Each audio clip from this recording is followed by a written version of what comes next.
कांग्रेस के स्वतंत्रता सेनानियों ने देश की आजादी से लेकर उस आजादी की हिफाजत तक कुर्बानियां दी। आप एक कुर्बानी संघी भाजपाई गिना तो दे।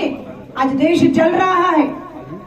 आज आजादी की लड़ाई का जो हमारी नींव है वो लोकतंत्र की कमजोर की जा रही है। राहुल गांधी जी कहते हैं ये 10 साल तक हमारे खिलाफ एक आरोप साबित नहीं कर पा रहे और हम सत्ता में आते कि 10 महीने में इन्हें जेल की सलाखों के पीछे भेजेंगे। और कारण यही आपने सही कहा, नोटबंदी देश में होती है, काला धन सफेद होना था।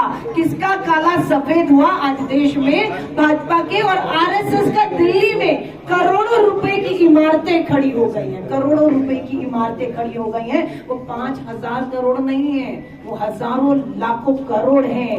नोटबंदी राहुल गांधी जी कहते रहे एक सदी का महा घोटाला था। काले धन अपने और पूंजीपति मित्रों के सफेद करके उसे जमीनों पर लगाया। हम आएंगे तो इसकी जांच होगी। आप कह रहे हैं आज हमें क्यों लग रहा है हम सत्ता में नहीं है? आप तो ईडी की बात कर रहे हैं। ईडी तो संविधान के अंदर का एक भाग है। यहाँ तो पूरा संविधान खतरे में आ चुका है, पूरी आजादी खतरे में आ चुकी है। ये आजादी भी कांग्रेस और स्वतंत्रता सेनानियों ने इस देश को दिलवाई। भाजपा आरएसएस, भाजपा तो थी नहीं, आरएसएस तो गद्दारी कर रही थी, मुखबर बन रही थी।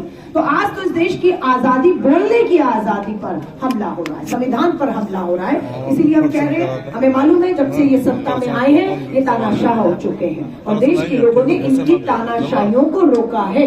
प्रधानमंत्री नरेंद्र मोदी जी के अपने संसदीय क्षेत्र उत्तर प्रदेश में वो कमजोर हुए हैं। सीधा 40 से ऊपर सीटों का उन्हें यहाँ पर नुकसान उठाना पड़ा और 400 पार का रथ देश में अगर किसी एक राज्य में आगे बढ़कर रोका है तानाशाही के रथ को तो उत्तर प्रदेश ने रोका है। और इसके लिए हम उत्तर प्रदेश के लोगों का धन्यवाद करते हैं। मैं इस बात को अजय राय जी के होते हुए कह रही हूँ, जिस तरह से अजय राय जी ने 3 लोकसभा के चुनाव लड़े और लगातार अपने विश्वास को, वोट प्रतिशत को लोगों में बढ़ाया और वहीं प्रधानमंत्री जी का जनता पे विश्वास और वोट प्रतिशत कम हुआ है। अगला चुनाव मैं दावे से कहती हूँ अजय राय जी लड़ेंगे, आप विश्वास से कहते हैं, लेकिन नरेंद्र मोदी जी वाराणसी से चुनाव लड़ने की हिम्मत नहीं दिखा। लिमिटेड एजीएल जो थी वो आज भी वैसे ही है, वो पूरी तरह से स्वतंत्र है।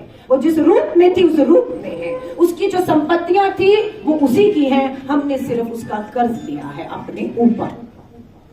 गांधी परिवार एजेएल से बहुत पैसा कमा रहा है, हमारा ये कहना है, पूरा दावा है, साबित नहीं कर पाएंगे कोर्ट में कि इसके शेयरधारक सोनिया गांधी जी, राहुल गांधी जी, स्वर्गीय मोतीलाल वोरा जी, ऑस्कर फर्नांडिस जी ने ना तो कोई लाभांश, वेतन या कभी भी 1 रुपया भी लिया है।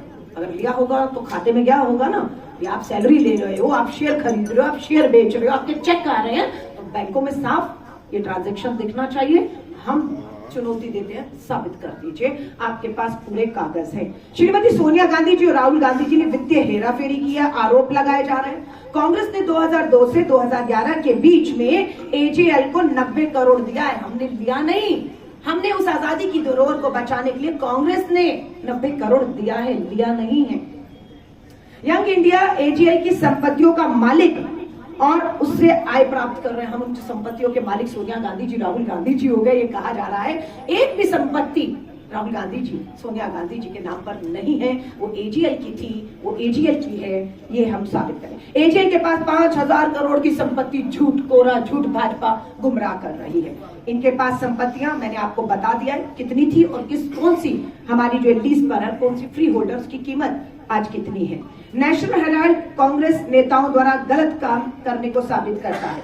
15 में मामला चुनाव आयोग पहुंचा, 15 में मामला चुनाव आयोग पहुंचा, ईडी में भी पहुंचा, दोनों ने मामले को बंद कर दिया। चुनाव आयोग ने भी और ईडी ने भी, कहते हुए कि इस मामले में कोई मनी लॉन्ड्रिंग, कुछ भी ऐसा भ्रष्टाचार नहीं है और कोई भी राजनीतिक दल ऐड दे सकता है।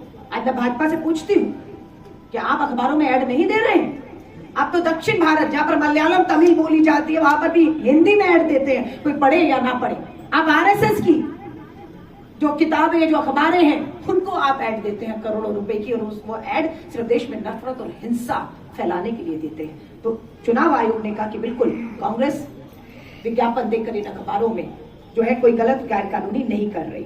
ईडी ने यह मामला 2021 में दोबारा क्यों खोला है?